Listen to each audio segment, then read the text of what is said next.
Greetings and welcome to College Planning with the National Alliance for the Advancement of Haitian Professionals. I'm Dr. Ketsia Sadler, founder of College Cafe and your moderator for this webinar series.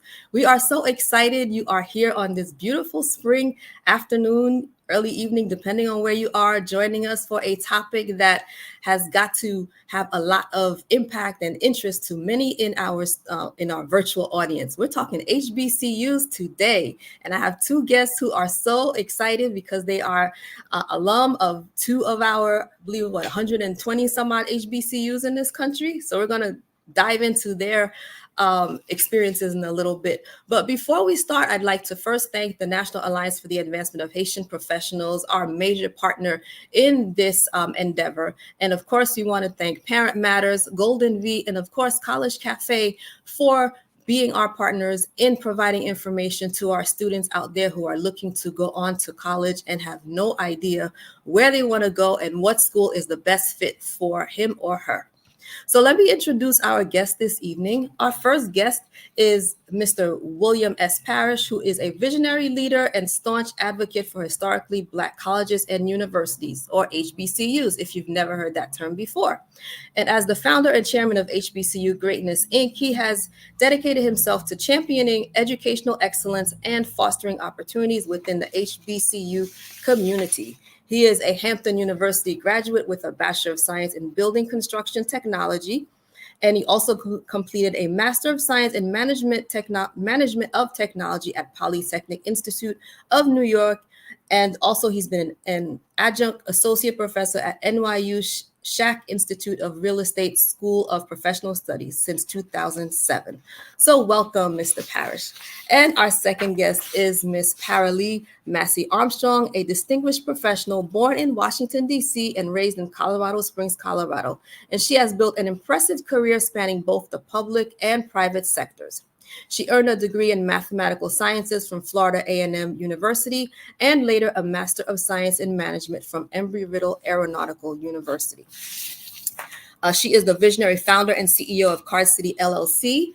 This innovative company specializes in creating high-quality, three-dimensional greeting cards with a particular focus on designs that celebrate historically Black colleges and universities. And her leadership at Card City reflects her broader vision of combining business acumen with cultural representation, making a significant impact in the market for culturally relevant greeting cards. Thank you and welcome, Ms. Massie-Armstrong.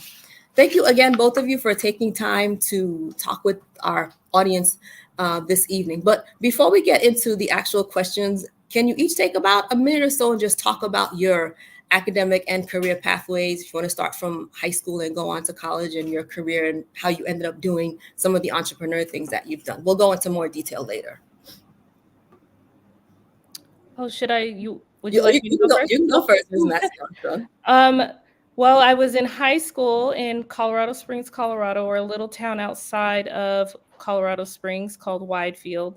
And there I actually had a math teacher, Mr. Krakauer, who told me that I would be a math professional, and I doubted him severely. I was like, yeah, you're crazy. I get to college, and I actually started at University of Miami. It was really costly. My uncle, who graduated from FAMU, said, how about you just come on up to FAMU and try it out? And that's what I did. And lo and behold, I teamed up with a math professor again, and he took me under his wing. And next thing you know, I had a degree in mathematical sciences. Immediately out of college, I got a job with the state of Florida calculating pension benefits for state workers in the state of Florida. And since then, I've been in the public and private sectors calculating and doing quality assurance for pension benefits across the country.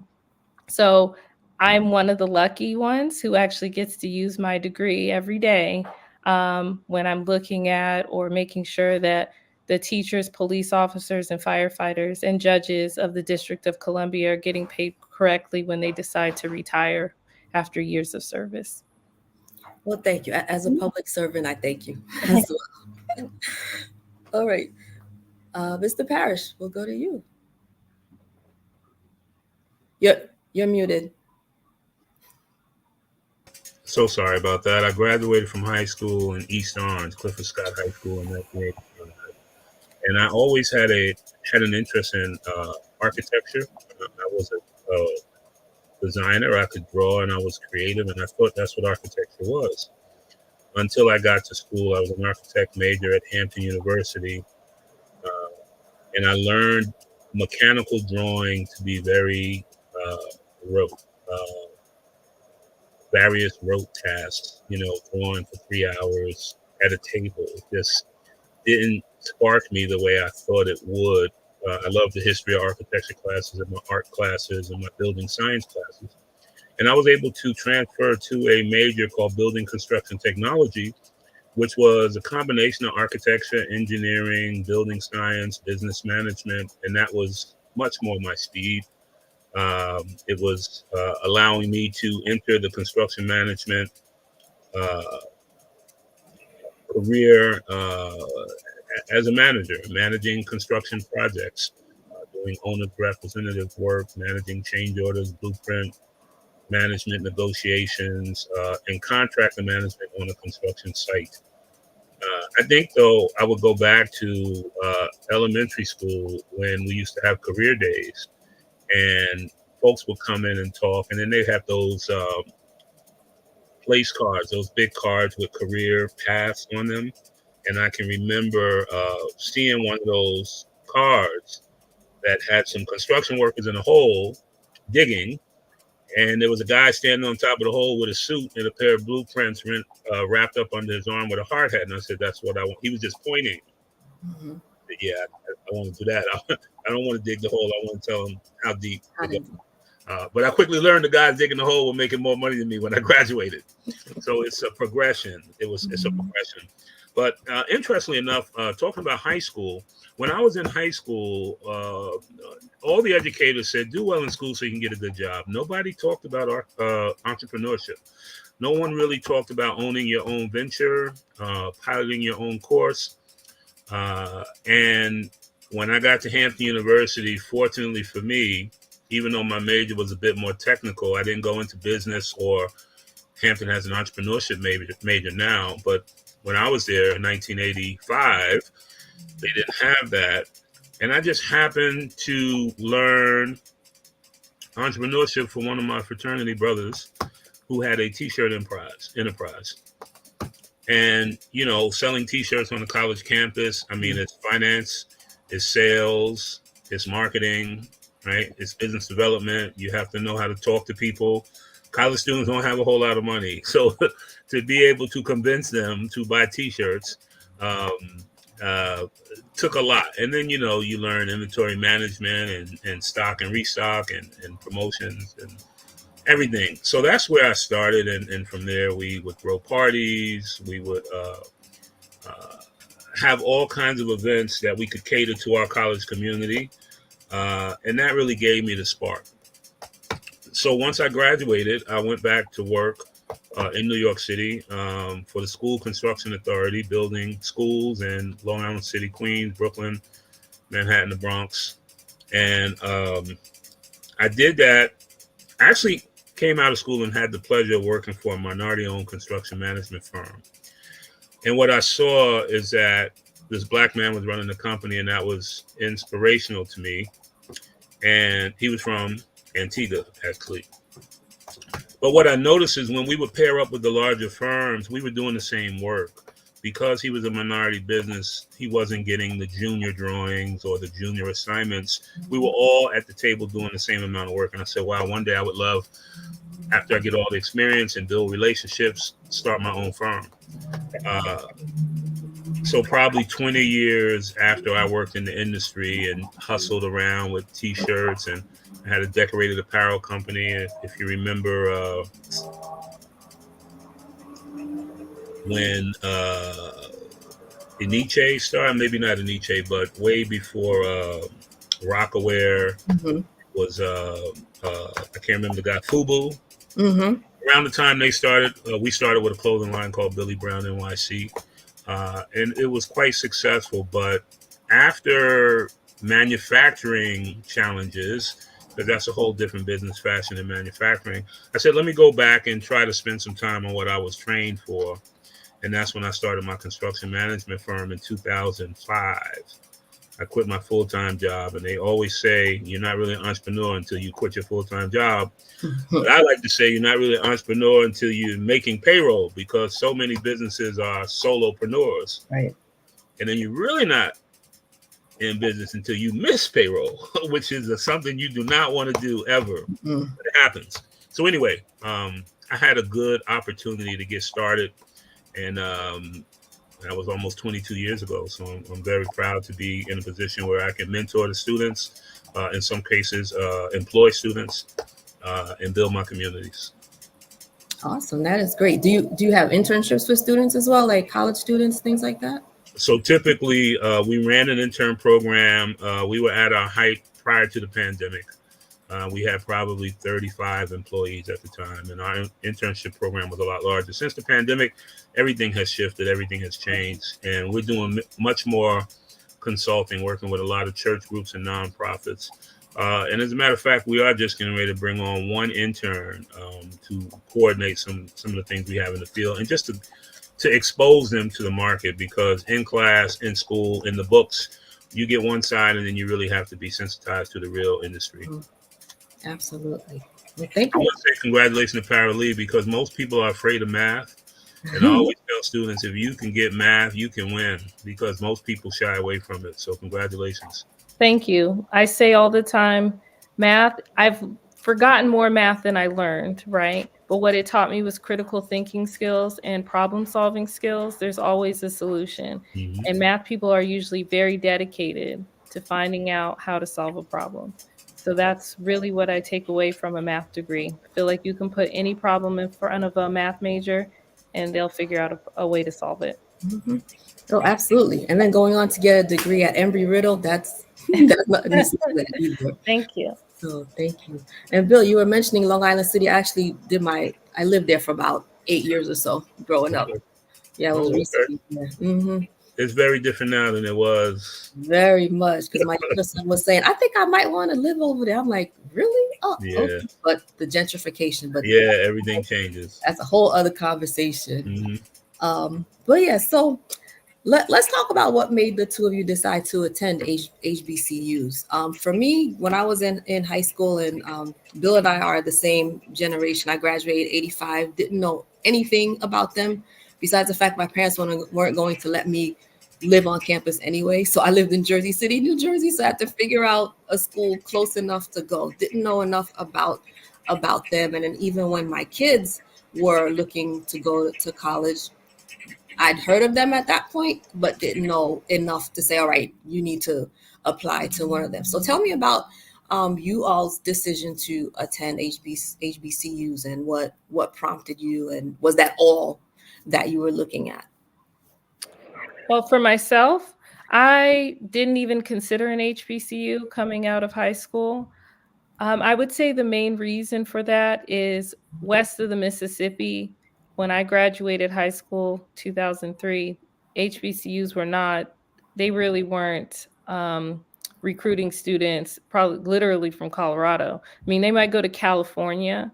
Of course, they'd go to Texas, but Colorado, I mean, even on campus, people say there's Black people in Colorado. Yes. So, and with HBCUs, they have to do more with less. So we might not have just been a stop on, when on their recruiting trail. My uncle actually has a law degree from FAMU, and I went to his graduation. I remember vividly coming to Florida and going to his graduation, but I still didn't consider an HBCU. I just knew that I was going to go away from home and I was going to go to Florida. That's all I knew. Mm-hmm. Once I got there and realized at University of Miami, it was not going to work out for me because of the cost, my uncle really said, just try it out. Just go to FAM, try it out. And if you don't like it, you can, of course, go across the street to Florida State. And when I got to FAMU, it was just a different experience. I was different because I was from Colorado, but I was accepted. People asked me questions like, oh, you grew up in Colorado. What was that like? They were naturally inquisitive. And the community there, the teachers, like, they would rally around me. I remember one time having to leave campus because my grandparents were sick. And my professor, to this day, he's now I believe, the executive vice president at FAMU. He said, go, and when you come back, just let me know when you're ready to take your exam. And I know that wouldn't have happened at a school with 60,000 kids. I just know I would have just been a drop in the bucket, and that's just one less test that they have to grade. But the professors at my school, and I'm assuming at all HBCUs, it was just a community of caring. And so I'm happy that I went. I'm a little sad that I didn't participate as much as I should have on campus. I was busy working a job and, that kind of thing. But I'm glad that I did go to FAMU. It's not how people think. Some parents are scared to send their kids to FAMU, like, oh, that degree doesn't carry as much weight as another school. And that's not true. I mean, we have Prairie View A&M that's actually, their engineering program is ranked higher than Rice University in the same state. Mm-hmm. So it's things that we all should consider. We have to find a way, either through word of mouth marketing, whatever we can do to get the word out to kids, to high school. I mean, we probably should start in middle school now, to get the word out to kids, to students, that there's an HBCU for you, whether you want a big school environment or a small one, a Christian college or a liberal one, there is an HBCU for you. Absolutely. Definitely. Yes, Bill. So what made you go to Hampton? Yeah, so I played football in high school, and I wanted to go to one of these schools that played every Saturday on television because I thought I was going to the pros. And fortunately for me, my mother said, you can't go to school for football, right? And so when I realized I wasn't going to go to the NFL that way, I said, well, I had some great mentors, and exposure is so important. My football coaches, I had probably 3 football coaches who were all Qs. I played at Omega Psi Phi in 1987 in Hampton. But they all went to black schools, Morgan, Tennessee State, and I can't remember the last one off the top of my head. But they had kind of introduced me, just talking about school and what it's like. And then I had a classmate who had 2 older brothers who were at A&T. And he used to bring their yearbooks to high school. And I would just fall in love with the images in the yearbook. Seeing a college campus with all of this Black excellence and people who look like me and just succeeding and moving forward. And I fell in love with it. So by the time that I got to connect with guidance, I knew I wanted to go to school either in Virginia, Maryland, or North Carolina because I have family there. I wanted to go down south. I wanted to go home, away from home. And I knew I wanted to go to black schools. So it was A&T, Morgan State, and Hampton. And I applied to all of them and got accepted. But the other thing I tell students is when you get to guidance, while they're there for guidance, you have to be equipped with something because they can be very influential. I had a guidance counselor, a white woman, who was not happy with my decision to go to Hampton because I had great test scores and I was good scholastically, and I had an opportunity to go to Brown University. This woman actually told me I was wasting myself by attending Hampton over Brown. And that's how damaging guidance can be for students who maybe this is the only force that they have pushing them to post-secondary education. But I knew what I wanted to do, so she wasn't able to sway me. And she would say, how's that going to look on your resume? Hampton University versus, like Brown.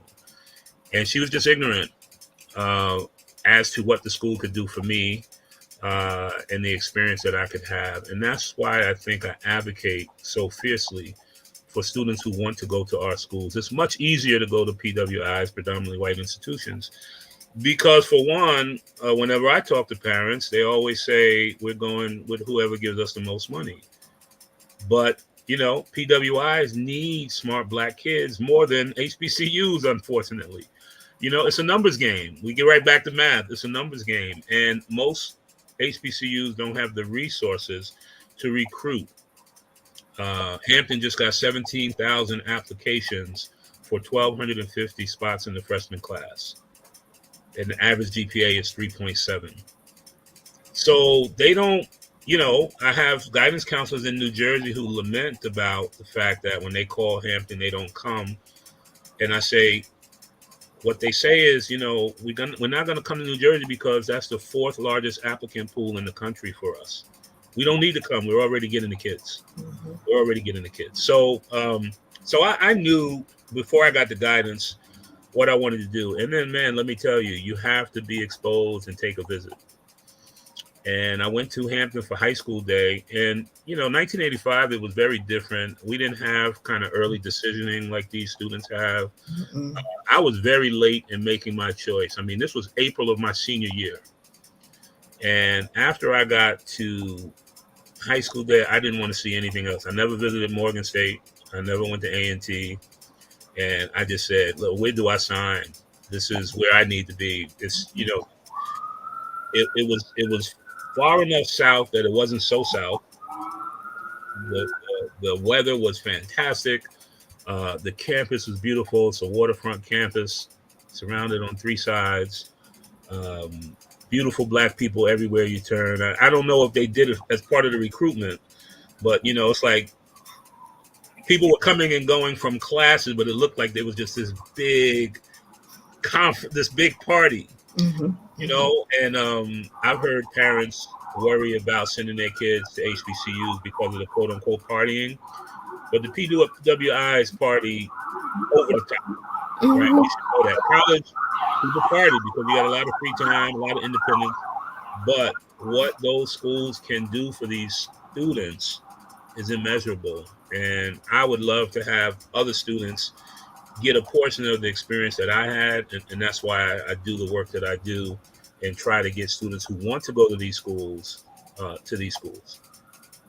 Oh, definitely. Thank you. I want to go back to something that you said, Miss Massie-Armstrong. People say, oh, if you get a degree from an HBCU, it doesn't mean anything, or it doesn't hold any weight. And that is such a misnomer, because currently right now, 27% of the kids who are graduating with science degrees are coming out of HBCUs. African-American students are coming out of HBCUs. So folks who are saying that, whether it's because they don't want you to go, or like in your case, Mr. Parrish is saying, oh, you're wasting your time. They don't really know. And like I said, with me, and as you said, the visit is important. I didn't step foot on an HBCU campus until I was working as a school nurse and was the nurse traveling with the marching band.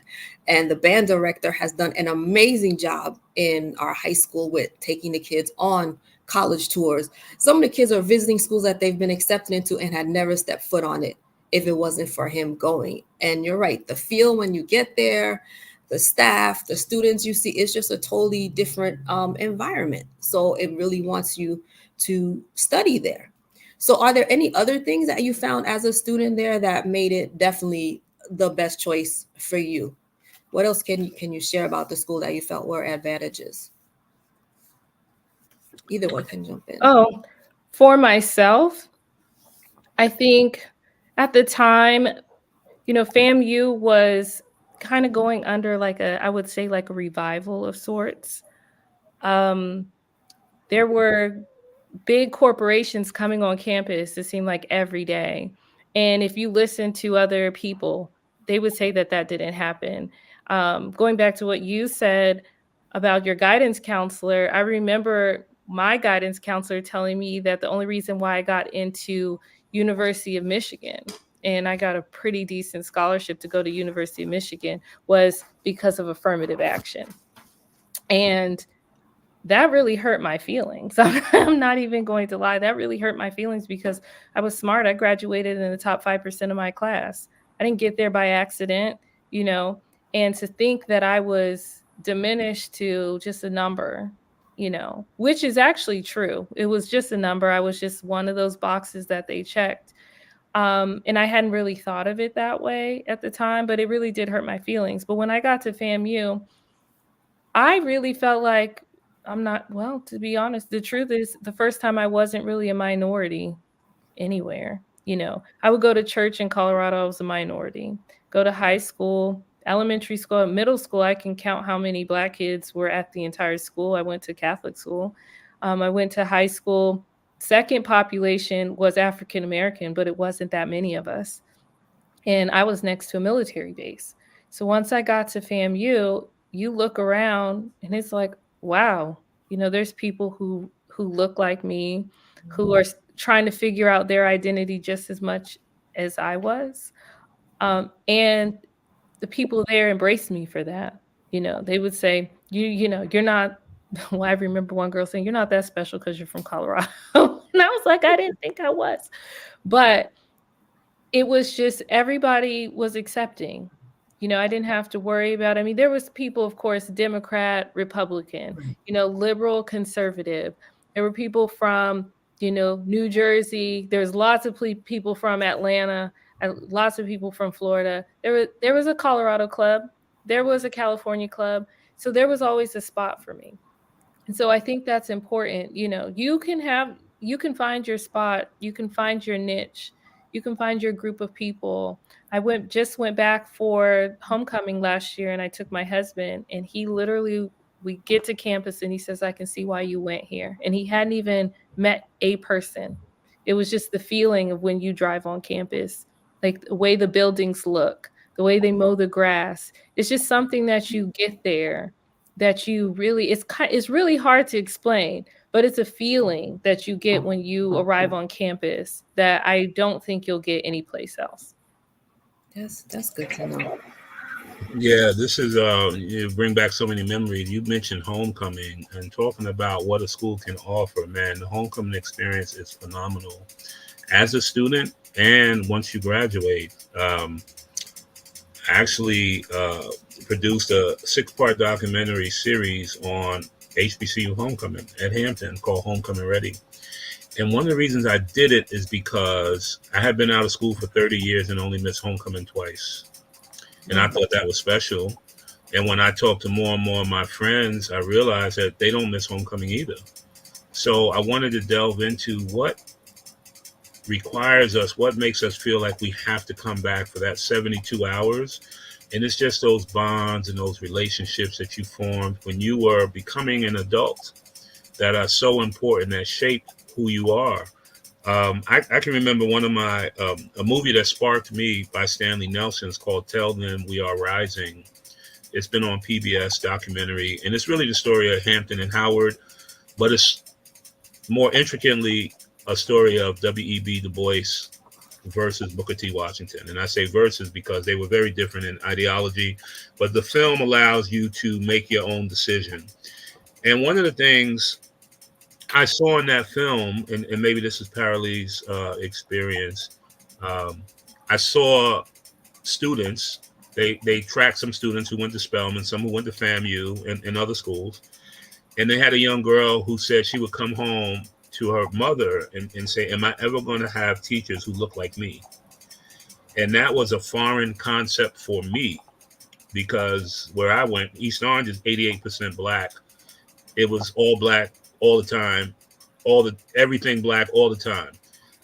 But even going to Hampton, it was so diverse because it wasn't just the Black folks from East Orange, New Jersey, Newark, Essex County. It was Black folks from California and from Texas and from Atlanta and from Chicago and from Connecticut and from DC. And we just all had such a wonderful time exploring each other and each other's backgrounds and their cultures. And it was just a phenomenal opportunity. I mean, those, you mentioned how they cut the grass. That's one of the things about HBCU, that grass is going to be cut. Right? And you can count on those things. And even the buildings and grounds workers kind of implore you to be your best and do your best. Cafeteria workers, laundry workers. So you felt like you were in this bubble. And, I remember the argument. Different World did a great job showing this dichotomy. Dwayne Wayne he had a friend who was going to Georgetown over, I think, Morehouse. And the guy was saying, well, how are you going to learn how the real world works if you don't go to school with these people? And of course, Dwayne Wayne schooled him, but it's okay for 4 years of your life to be nurtured and protected and honored. Allow your confidence to build, and you will learn exactly what it's like to deal in the real world, so that when you get out, you are so much more competitive, so much more prepared.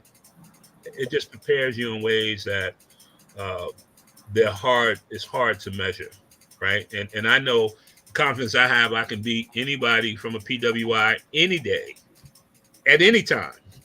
I know that, and I'm very confident in that. So I've heard people say, you got the rest of your life to be a minority.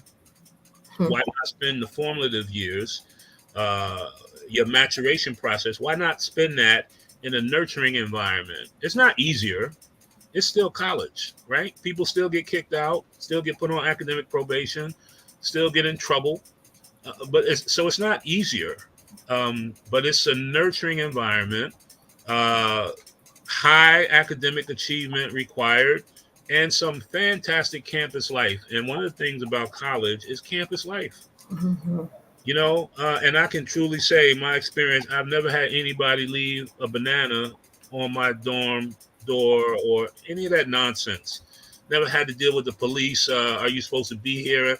None of that nonsense. I was in a nurturing environment, still nurturing, even, 35 years later. I just celebrated my 35-year graduation from Hampton, and I was on campus for graduation. We come back every 5 years. And even the security guards, the police officers remember you, and they're cordial, and they wanted to see you win. So it's just nothing like being in that environment. I love it. No, I can definitely say that in my later years now, I've met so many people who have graduated from all different HBCUs, and yes, there's that pride, there's that nurturing that you get from there. The professors know you. You're not just a number in a class. You're not just a name. They reach out if you have issues, if you have concerns. And then on the social aspect, yes, homecoming. Some of my friends do not miss homecoming. They're there. And it was interesting to see that Hampton had their homecoming around graduation weekend, I think. So if I remember seeing that correctly. We actually, graduation is always Mother's Day. Mhm. But we have these 5-year anniversaries. So, you celebrating your 5, 10, 15, 20 years. And I believe your line sister is in my class of Mhm. 1989. We celebrated our 35-year reunion. And she danced so much, she's still probably taking Tylenol. Yeah, that's a whole other conversation. Because we are aging, but we're aging gracefully. And it's just a joy to go back and see folks that you were building with at 17 years old. When you were trying to find what it's like to be on your own, this new level of independence, and to be able to discover all that at the same time with this group of people that you really, really become indoctrinated with, and it stays with you. Yeah, absolutely. And when you mentioned a different world, when I was in college at Barnard, the Black Students Union, I think every Thursday before their meetings, they watched Cosby Show and A Different World. Yeah, And provided us with something that we didn't have on campus, because where we went, yes, we were the minority, so we were a very small group of us, and we had to stick together. And so in later years, come to find out, my undergrad school, Barnard, has an affiliation with Spelman, where if you're attending either one of the schools, you can spend your junior year at the other school. So I think for some young ladies, it kind of allows them to have the best of both worlds, or a little bit of it as best they can. So let's talk about any disadvantages to going to an HBCU, or any challenges you had to overcome. Well, I don't know about challenges. I will say I was scared. um I went my whole life not having, I think I had maybe one or two Black teachers, so the norm for me was always being in the minority. Uh I was a little, I mean, I will say being in the minority was a comfort zone for me. That's probably not a topic of conversation that a lot of people want to have, but I was comfortable in my spot of being one of 35 Black kids and just realizing like that's what my life was going to be. And when you get to a Black school and recognizing that you're not just one of 35 anymore, I think it can be a shock to your system, you know? Also, too, how HBCUs do things when you're used to, and I hate to say it, white environments, you know, where they have a lot of resources, things move a lot more quickly than they do at a Black school. And it's not because they don't care and it's not because they're not trying, but at a, say, Florida State that has an admissions department of 300 people, and at FAMU, their admissions department is maybe 20, 30. And this year alone, I think they received 24,000 applications for 1,300 spots. How there's essays, there's all these requirements. You're not always going to get an answer immediately. And that was a shock to me because I didn't know how to handle that or navigate through that at all. So I would say that was the challenging part for me. But once you get over that, like the first semester, I was like, okay, shock to my system. I know how this works. I know that I have to have my paperwork together. I need to go to my guidance counselor for this.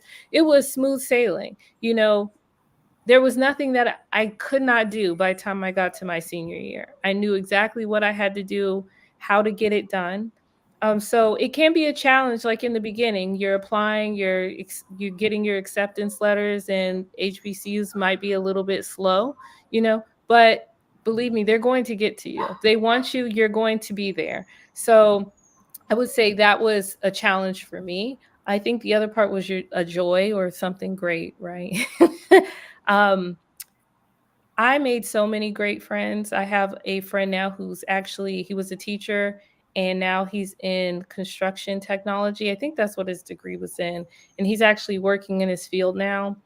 And the opportunities that FAMU gave us to explore ourselves, to explore our creativity, I don't think that I would have gotten that any other place. The professors really encouraged me to do better, to think outside the box.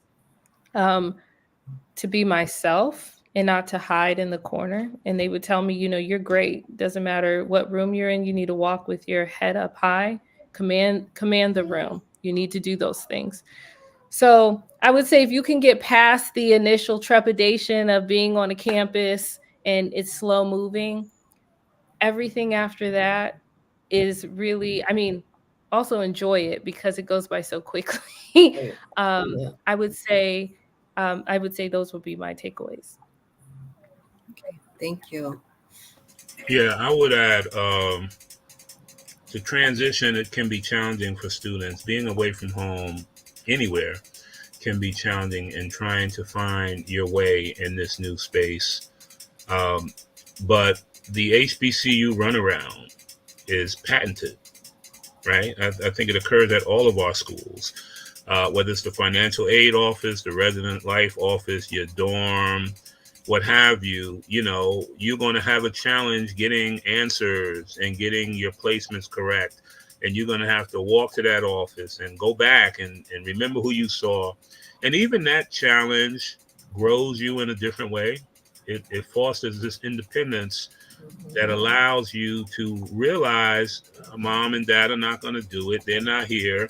And it's up to me. And if I don't do it, it won't get done. So that was a big challenge. Yeah, everything from the drop ad period. I mean, it's very different now with technology. But, you know, when we had the mark pencils on the classes and stand in line, we had to stand in line for books and resell books. But that transition is big. It can be a challenge. And then, of course, if you're from New Jersey, going to Virginia is slow. It's slow. Everything moves slow. You know, you're not used to the culture. People say hello to you. Right. You know, you have to make all kinds of adjustments that you didn't even realize you should be thinking about. People are a little more outgoing and friendly, and they don't mind saying hello. And you're kind of like, I don't know this person. Why are they speaking to me? But that's a challenge in itself also. And then I'm going to go back to this film, Tell Them We Are Rising.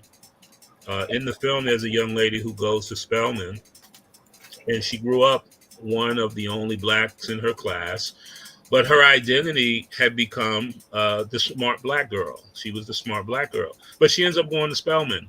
And she said, when I got there, everybody is the smart black girl. So like, I got to find out how I fit in and develop an identity, because what happened in high school won't work for me now here. I'm surrounded by smart black girls. So who really am I?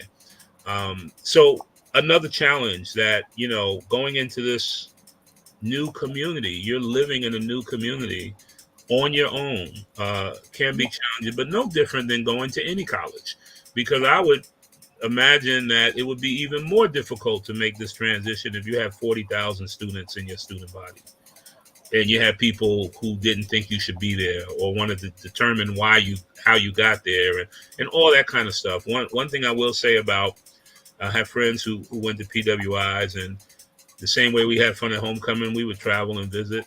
The black student unions at these schools were always super tight.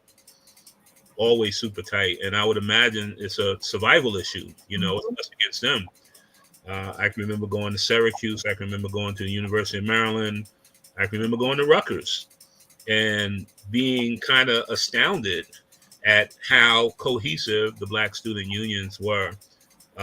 But, you know, my experience at Hampton University is just, I can't speak enough. I was fortunate enough to have two children graduate from HBCUs also. My son graduated from Hampton in 2020, and my daughter graduated from Howard in last May. And, you know, exposure in media makes such a big impact. While I have been taking my son to homecoming since he was in a stroller, he's now 26. It wasn't until he started watching A Different World reruns on Hulu or whatever it was that the spark came back. So I'm grateful for that and for those shows and what that did for us as a community. And I just think even now, students at earlier ages really need to be exposed, because some of them just don't know, and you know, you don't know what you don't know. Right. No, that early exposure is so important, because it'll help set off your trajectory as to where you end up going, and you become an educated consumer, because if you're only going to one type of school that you're visiting, you never know what the others might be like, and the other option is what might be even better for you to see. So that's definitely important. And yes, I hear families all the time talking about the slowness in responses. I know one family whose son got, I think he found out he got into Howard by accident, by a like getting accepted to another organization saying, congratulations on your acceptance, but the official acceptance letter had not come yet. And this particular child, both he and his brother got full 4 rides to both of them got full 4-year rides to Howard University, and their parents had graduated from PWIs. So, but they're happy with their educations. One became a Rhodes Scholar. So, you know, you can go to those schools and thrive despite all the things that are going on behind the scenes in the offices. But I want to address something that we had mentioned. Paralee, you mentioned it before with the finances. So a lot of our students may not pick the HBCUs because they can't afford a full 4-year ride, unless you're like a top student getting an academic full 4-year ride. So how can we address the issues with finances at the schools? Any ideas come to mind as to whether alums can do or the public themselves to help, so that kids who want to go, who may not necessarily be in that top tier academically, but need the money, right, how can we help them? Well, there's a number of things you can do.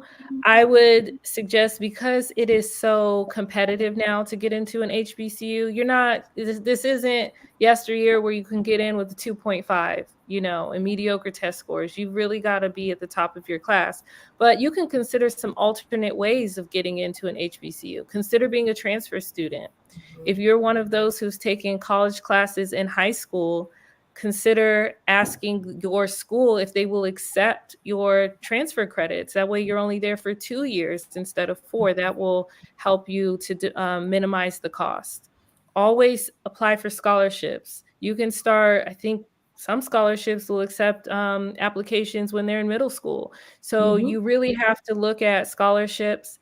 Parents, I know FAFSA is very important, but it's not all what it's cracked up to be. You know, you might think that you don't have enough money to pay for college, but government thinks otherwise. They think that you have enough money to pay for your kids' education. So parents, invest in the 529 or whatever your state's college fund is. Even $25 a month is better than $0.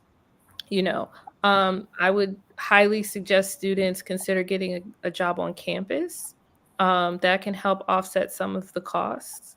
The other big one I would say is, I know that there are the big schools that everybody wants to go to. We have Morehouse, Spelman, FAMU, Howard, North Carolina A&T. Consider the smaller in-state HBCUs. Consider the public ones. Public HBCUs tend to be cheaper. And then after a certain period of time, if you stay there long enough, you can possibly get in-state tuition. It would really, really help keep your costs down. And if Howard is really where you want to go, consider going to another smaller HBCU and transferring in, or going to Howard for graduate school. So there's ways that you can finance your education. I would not suggest loans, but if you have to, then you do what you have to do. But student loan debt and being saddled with student loan debt, take it from somebody who knows, is not a place that you want to be in 10, 15, 20 years down the road. It really can hamper what you want to do in the future. So I would say consider being a transfer student, consider looking at smaller schools, in-state schools. And if you, as a high school student, if you have a job, save your money. Start saving your money now, because take it from somebody who knows, who worked in high school. That money that I was making in high school would have went a long way in Tallahassee, Florida. Trust me.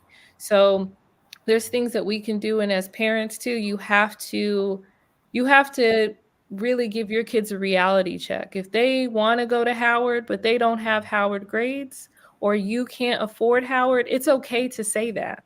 It's okay. Let's look at some other alternatives, because there are other schools that are just as great as Howard. Fisk is a wonderful school. Tuskegee, Southern, Bennett College. Like, if you are, want to be around, if you can't go to Spelman, look at Bennett College. Lane, Wiley University. There's so many HBCUs out there that will love you the same way. And the cost might just be something more, it would be more up your alley, be something that you can afford. And you'll have a great experience either way. Thank you. Yeah, I would add that it's dual responsibility. The parents have to be prepared, start saving, and the student has to be prepared also. Once again, you have to come in with something. I would always hear there are all these scholarships that go untapped and students don't apply. And I'm seeing it now. My recruiting role for Hampton, we get a list of accepted students, and then the school wants the alumni group to help transfer them to committed, right? From accepted to we're committing to go. And in North Jersey, I had 300 accepted students from my area. There are 4 chapters in New Jersey. And when we have our scholarship, we have these engagement sessions to give them points. I had 8 people show up. 8 out of 300. Now, all 300 perhaps didn't decide to go to Hampton or what have you, but it's a numbers game, and you can't win. You can't win the numbers game like that. A lot of parents, they'll say, well, we got accepted, but we're waiting for that aid letter. Between supplemental opportunity educational grant and Pell, it's not going to be more than $9,000. But most parents don't know that, right? And Hampton has the lowest number of Pell grants in the country of HBCU, 17%. So we're not attracting a lot of students who need a Pell Grant for whatever reason, right?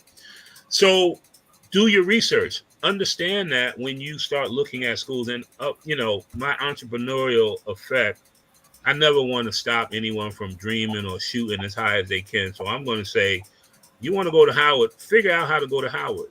As entrepreneurs, they teach us problem solving in that I got this market, I got this need I can fill, I don't have the money. How do I do this? Mhm. Right? So you got to be super creative, and you got to do your research, and you'll be surprised what may open up for you. But I would tell these students, if this is your target, I was listening to some guidance counselors who tell these kids to have target schools and have safe schools. And I was talking to one student who had probably 40 schools on their list. And I think that's kind of crazy.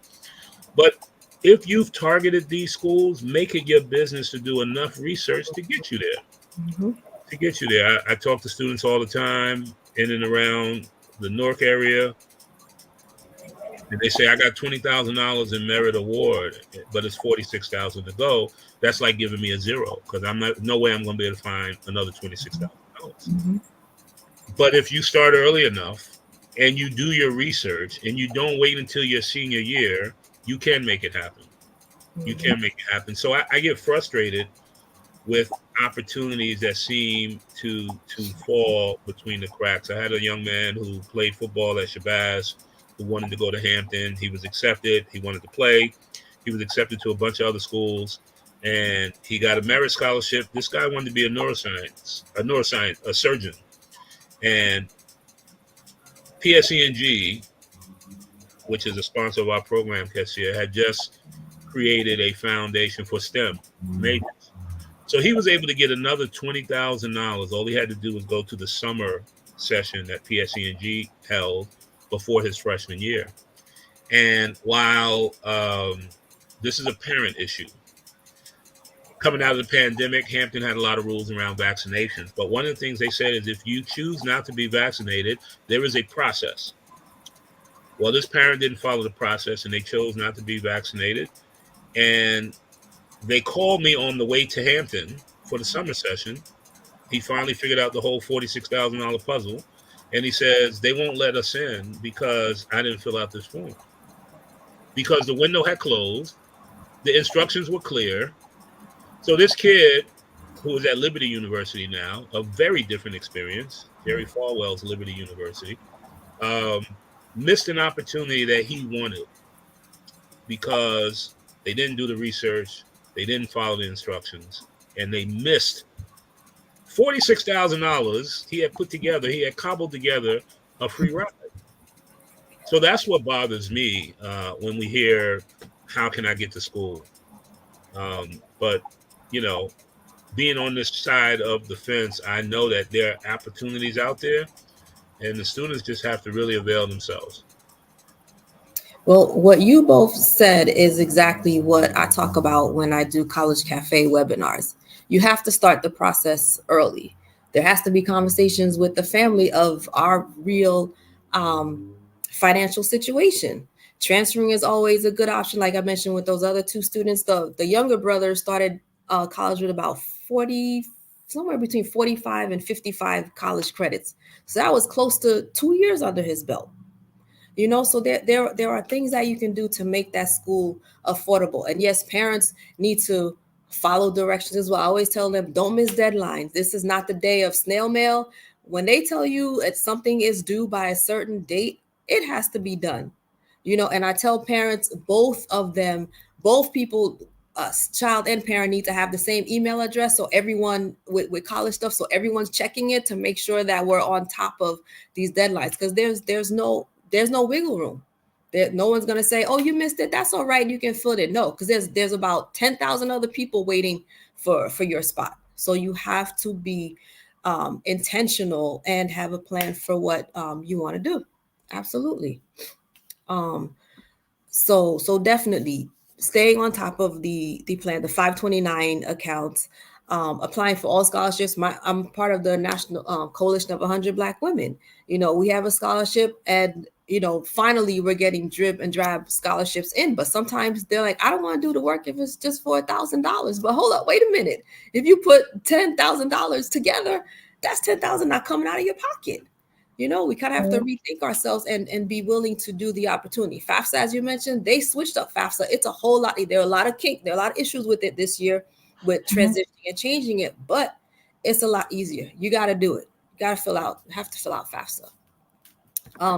So let's shift a little bit. We were mentioning the entrepreneur piece. How did your HBCU experience, what did that help you as far as starting your entrepreneurial pathways? Well, for myself, how I even came up with Card Society was really a dream.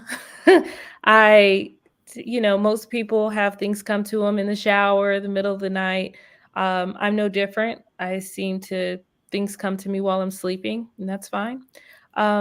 But as a person who wasn't recruited by any HBCUs, and I was the smart Black girl in the class, I looked at my greeting cards as instead of a greeting card that we think of in a sense of, oh, happy birthday or happy anniversary, thinking of a powerful marketing material that colleges could use to appeal to both students and parents, because I think that's also the missing piece. Kids want to go to HBCUs, and you have parents who maybe haven't really heard of HBCUs, or what they have heard of is not the good stuff. They've heard of at their party schools that they don't give as much money, that PWIs would be a better environment for their child.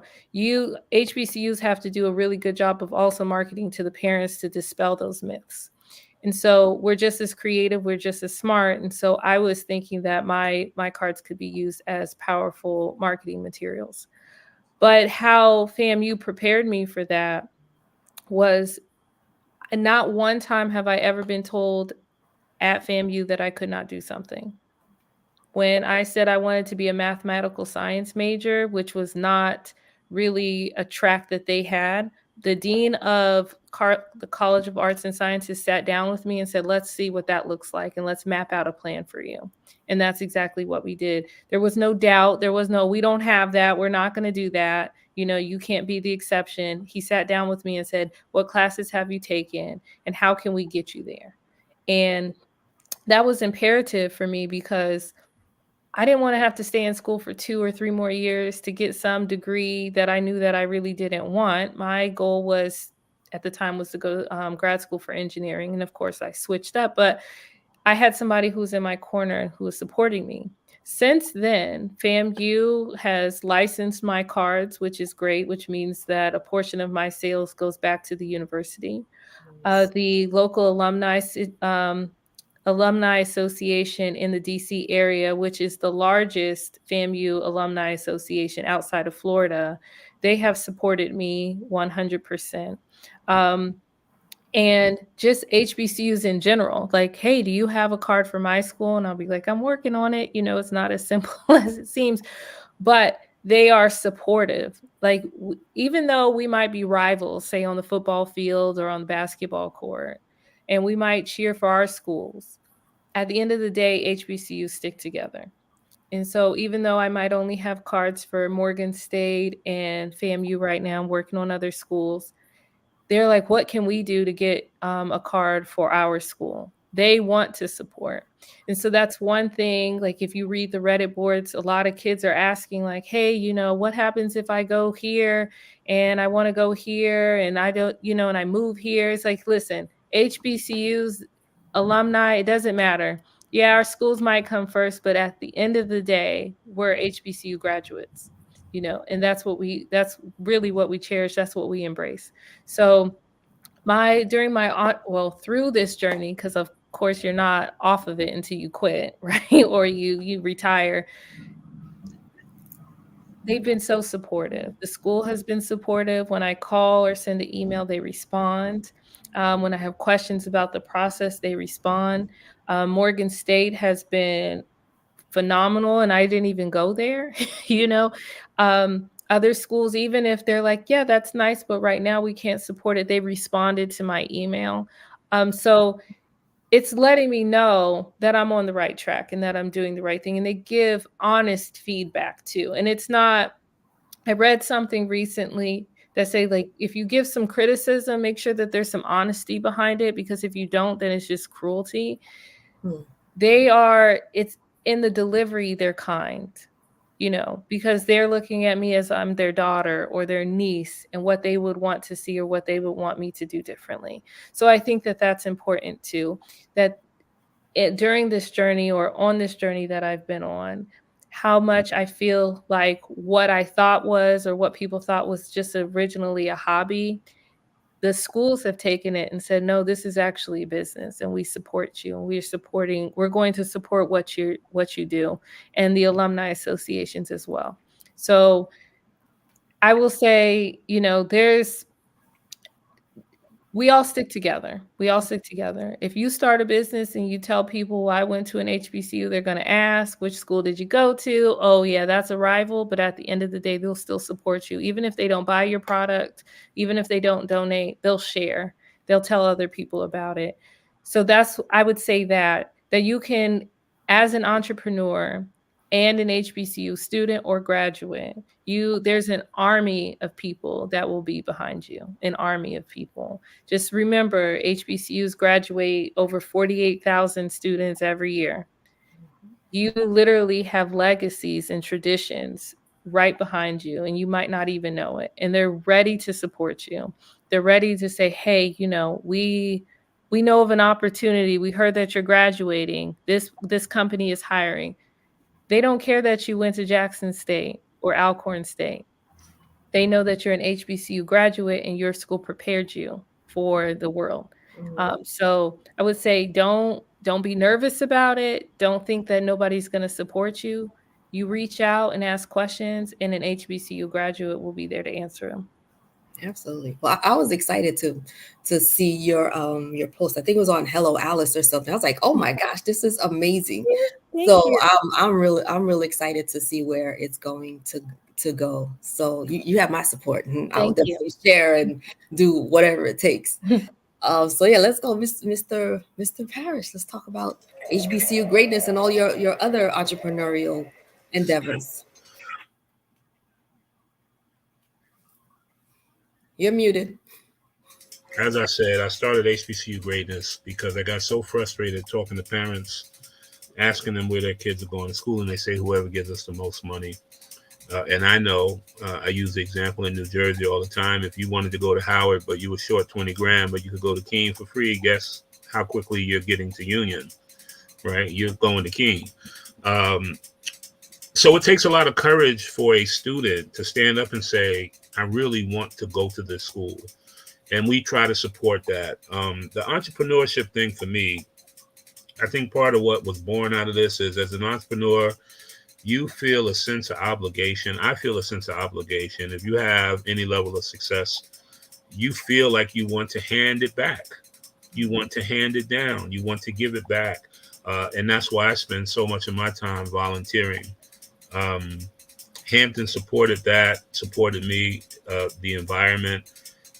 I was branded, and branding is a big deal of entrepreneurship, but I was branded to always be marketing and selling stuff, to the point where, when I would come to homecoming, people would see me, Bill, what are you selling? A film. That's what I was able to say last homecoming. I'm selling a 6-part docuseries film. You can download it right here. So I actually play into that too. I hate when people say, Bill, what are you selling? And I don't have anything to sell. So that community really encouraged me around entrepreneurship. As I mentioned, it was one of my chapter brothers who had the t-shirt business, and then he graduated and I took it over. And it was, we had employees and we had levels, and I got to the point where I was like him, where I could just stay in my dorm room and have other people selling t-shirts and bringing me the money, and because that's what I was doing when I started working with him. And then when I graduated, I had some of my younger chapter brothers continue the business. I mentioned decorated apparel, Billy Brown NYC, which we still sell at www.billybrownnyc.com. was very popular back when New York Undercover was on TV, and now they are on tour. The same way Different World has been on tour, right? We're having this resurgence of the late 80s and 90s. But it was my chapter brothers first who really supported what I was doing. And because I had deputized a couple of them to work for me and with me, even when I was out of school, it spread in the college community. Then we would go to college events. So even when I graduated, we would go to Morgan State Homecoming. We would go to Howard Homecoming to sell T-shirts. And at first we were selling, Black consciousness, Malcolm X, Martin Luther King. And then it was Free South Africa. And then it became fraternities and sororities. And then it became decorated apparel, Philadelphia Greek Picnic, Afram Fest in Baltimore, Odunde Festival in Philly, Afram in Norfolk. So, and then we started doing Black Expos where we, Black Expo would go to Dallas and Connecticut and New York and Atlanta. And that's kind of how we got our business out. But it was the lessons that I learned at Hampton about sales, marketing, advertising, promotions. And it's nothing like having quick cash to encourage you. When you start out on a journey, it's tough. But the way my chapter brother explained it when I first started selling T-shirts for him, you could go out on the block, you can kick it with everyone, talk to all the young ladies you want, just have a bag full of shirts on your shoulder, and you'll walk away with a pocket full of money. And that's what I did. So where I had friends rushing off to quote unquote formal jobs like Red Lobster in town, everybody was a server, right? Oh, I got to stop what I'm doing, go to work. I was able to stay in my environment, continue to quote unquote have fun, build all these relationships, collect all these skills, and still walk away with a pocket full of money. That was the sweetest start for me. And I think because I was not exposed in high school, I didn't know anything about entrepreneurship in high school. I quickly got it at Hampton, and I really count that as my foundation. So it's allowed me to speak all over the country. It's allowed me to generate revenue, employ people, and support their families. It's allowed me to write a book. I published a book called Making Bold Moves, Creating Multimillion-Dollar Success in 500 Days or Less in 2012. And it was a story about how I quit my job, my full-time job, going to my business. And after 180 days, a year and a half, 500 days, we had grossed $2.2 million in sales. And because only 8% of small businesses gross more than $1 million, I had a story to tell. I didn't think it was where I was going. I didn't think I was finished. But when you look at the numbers, you realize that this is a little bit extraordinary and you should help some people grow. So that's part of my give back. And with this film, like I said, when I saw Tell Them We Are Rising, listening to young Black girls ask, am I ever going to have a teacher that looks like me, broke my heart because it was foreign to me. So I said, well, there has to be a universe of people who didn't grow up like me, all Black all the time. So maybe this will be a little bit of education and entertainment, but also information and inspiration. And that's what drove me to produce the film. These are all outgrowings of my entrepreneurial foundation and vision. And while it wasn't formal, like I said, I didn't major in entrepreneurship. It certainly was created and formed at Hampton University. Well, I think what both of you have said is inspiring to our students, because now, especially with the internet and social media, which was not around definitely in our time in school, now there's so much information out there. And that's why I like doing these type of webinars, so that students can see real people who look like them, who are successful and have made it. And so you have people you can go back to and say, okay, well, you talked about this, but how can you help me to get where I want to go? And again, supporting the fact that you said that your HBCUs are supporting you, regardless as to whether you went there or not, especially with the cards, people are saying, hey, we want to support you. How can we help you? So there's definitely a support system that may not be evident in other schools that people have attended. So let us look at some questions from our virtual audience. the first question is, what advice would you give to the athlete who has concerns attending an HBCU if they want to go pro post-college? They said that, for example, the NFL this past draft didn't draft any HBCU students. So what can we say to those students? The first thing I would say is Marquise Bell from Florida A&M University. He was a star for the Dallas Cowboys all season. He was undrafted. He was a star at FAMU. The saying is, if you're that guy, they're going to find you. Right. They're going to find you. Jerry Rice is the best wide receiver in the NFL ever, and he went to Mississippi Valley State, HBCU. Walter Payton was one of the greatest running backs ever, and he went to Jackson State. Although that was a different time, I understand things are different. If you're that person, they will find you.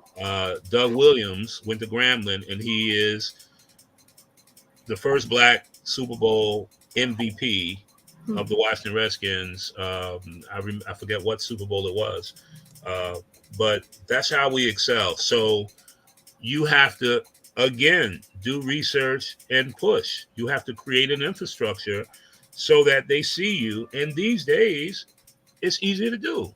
Right. We didn't have TikTok. We didn't have social media. We couldn't build a brand online. We couldn't have followers in 1985 and 1984 and 1983. So this is a completely different market, and HBCU athletes can still win. I was just talking to the volleyball coach at Hampton, and their volleyball team is probably 85% white because they have to win, right? They have these scholarship programs, they have these funding mechanisms, and wins create money to the school. And I said, well, we got to win, but we got to maintain this balance. And he said, I talked to so many young Black girls who play volleyball at a high level, and they say, I want to be at a school with my people, but I want to win a championship too. Mm-hmm. And last year you guys were 0-18. So there's that. I mean, when you step into Hampton is in probably of 32 NCAA conferences, Hampton is probably ranked at number 15 in the Coastal Athletic Association.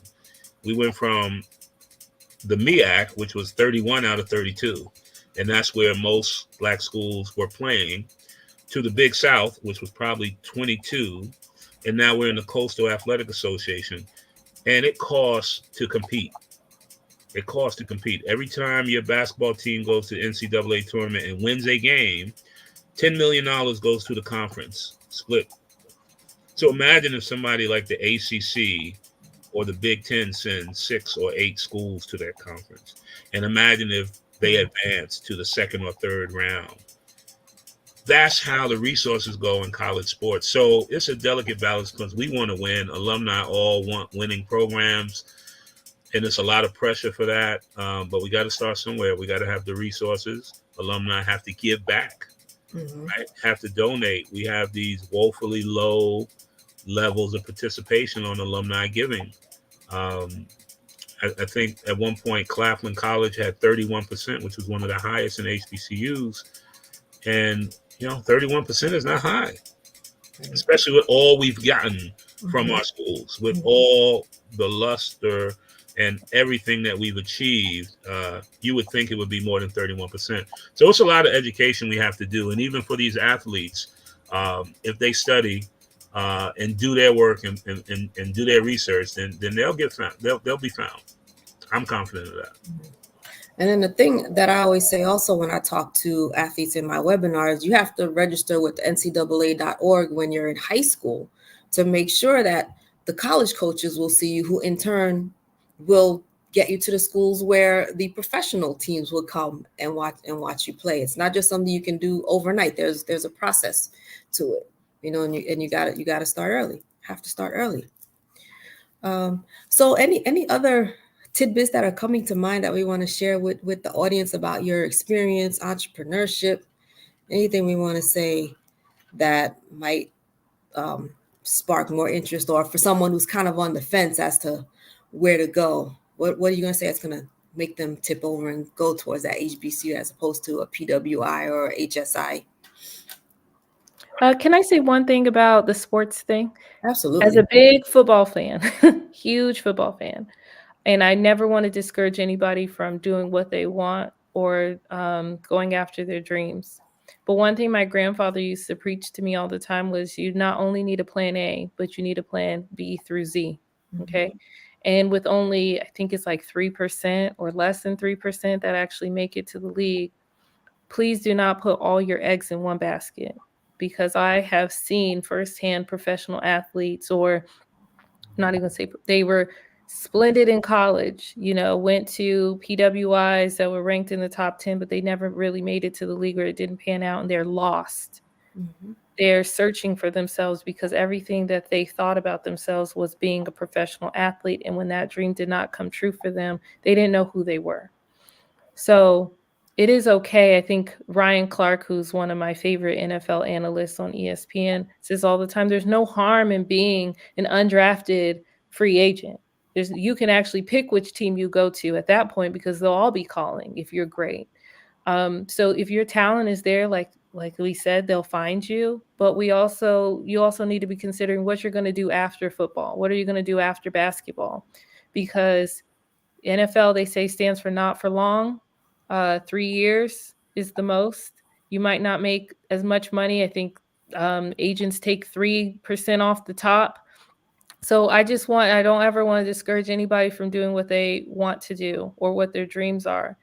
But I just want you to make sure that you have a plan A, plan B, plan C. Make sure everybody is on board with what your plan is, so that they can help you achieve your dreams. And then once that pans out in whatever way God sees fit, that you're ready for the next chapter of your life. Oh, absolutely.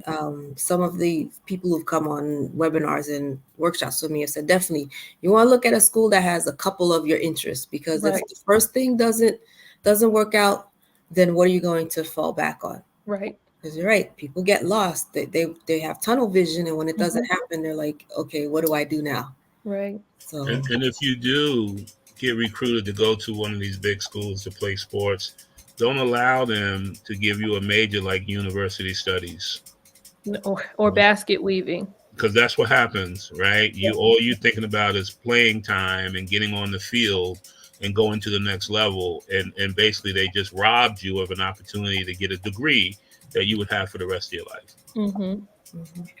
So definitely those conversations with your guidance counselor and then your advisor at school as well have a lot of impact.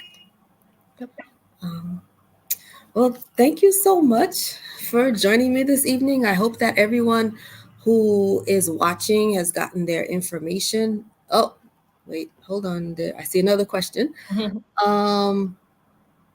Okay. Can you just sign an agreement with HBCUs for STEM exchanges? What are your thoughts, as there seem to be mixed views within the community? So any thoughts on that? I haven't heard the mixed views. What are they? What would be what's the conflict here? Right. Can we get a little more detail on the question?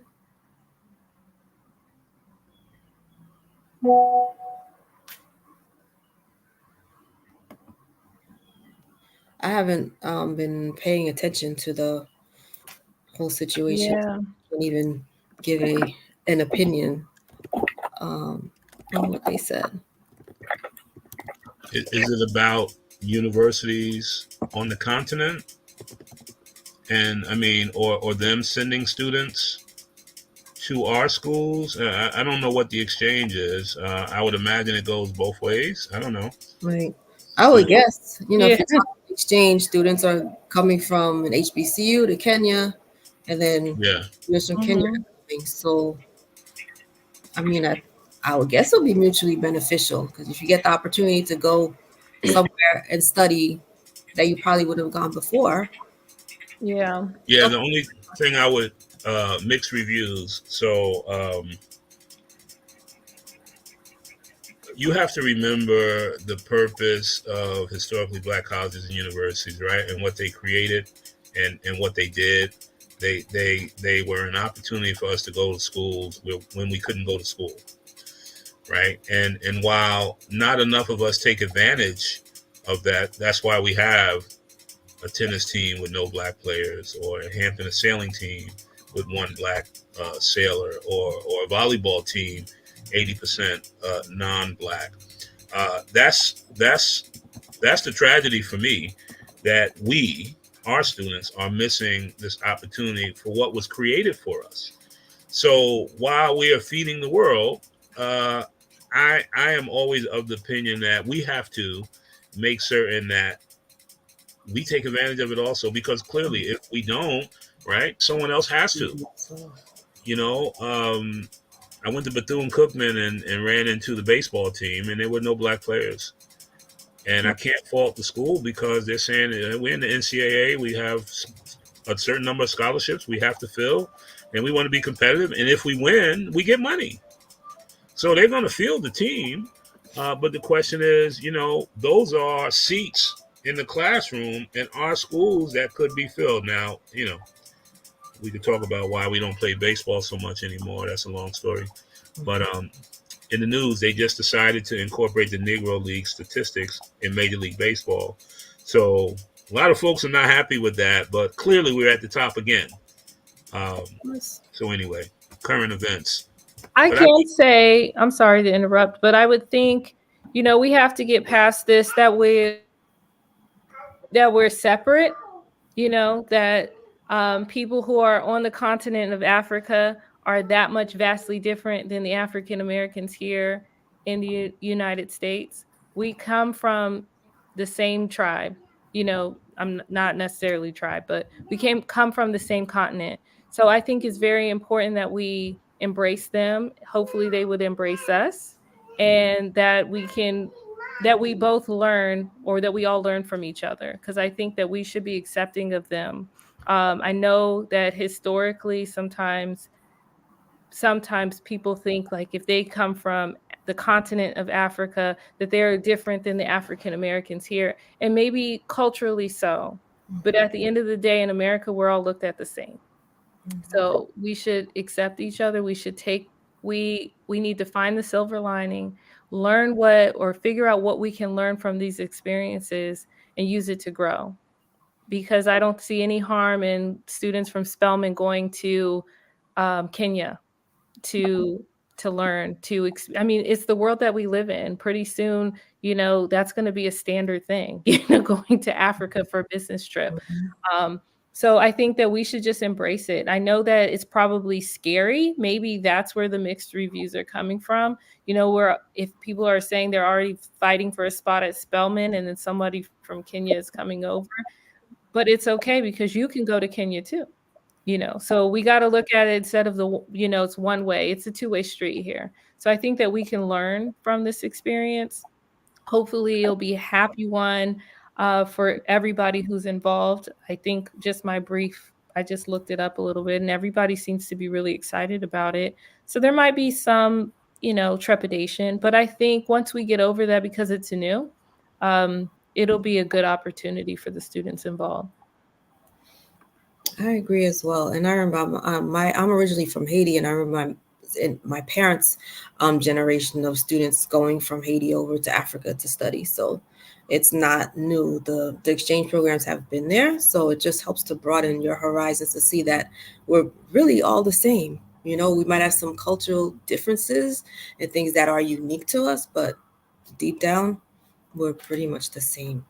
So hopefully we answered your question, audience participant. Thank you for asking it.